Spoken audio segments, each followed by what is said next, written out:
দেখ না ছেলে, তোর দুধ ভাই তো এখনো উঠছে না, কত পানি দিলাম কিছুই হচ্ছে না। এই বেশি করে পানি দাও আপু, বেশি করে পানি দাও, সব ঠিক হয়ে যাবে।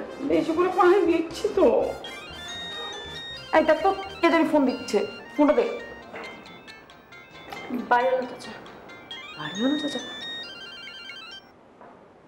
জি সালাম আলাইকুম চাচা। হ্যাঁ আজকে আসবেন না? আচ্ছা আচ্ছা, না না কোনো সমস্যা নেই চাচা, আপনি ঈদের আগে একবারে সব নিয়ে যান, কোনো সমস্যা নেই। জি চাচা, জি জি, আসসালামু আলাইকুম চাচা। জি। বাড়িওয়ালা কি বললো, আসবে না? না বললো আজকে আসবে না। তাহলে তো বললো কেন যে সে আসবে? আরে আসলে তোমার শরীর খারাপ, তুমি এরকম মাথা উঠছে কেন? মাথা নিচু করে রাখো। পানি দাও, পানি দাও।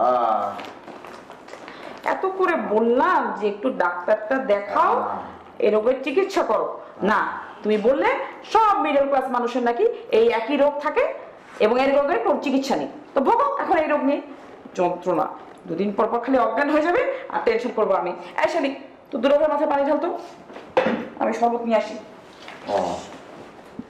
পানি ঢালার দরকার নেই, মাথাটা মুছে দাও। দুলা ভাই, হ্যাঁ ও দুলা ভাই, হ্যাঁ বলো। আমি কিন্তু আপনার রোগ ধরে ফেলছি। বাড়িওয়ালার কথা শুনেই আপনি অজ্ঞান হয়ে পড়েছেন। আইডিয়াটা ভালো, আমিও অ্যাপ্লাই করব। শোনো,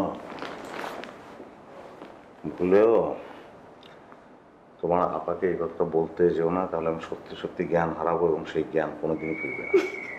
আচ্ছা বলবো না, এখন প্রমিস করেন আমি যা চাইবো আপনার দিতে হবে। প্রমিস তো আগেও করেছিলাম, কিন্তু তুমি তো সেগুলো নিলা না। নিব দুলা ভাই, বেশি বেশি করে নিব, একবারে নিব, এখন প্রমিস করেন। প্রমিস। আপা আসলো।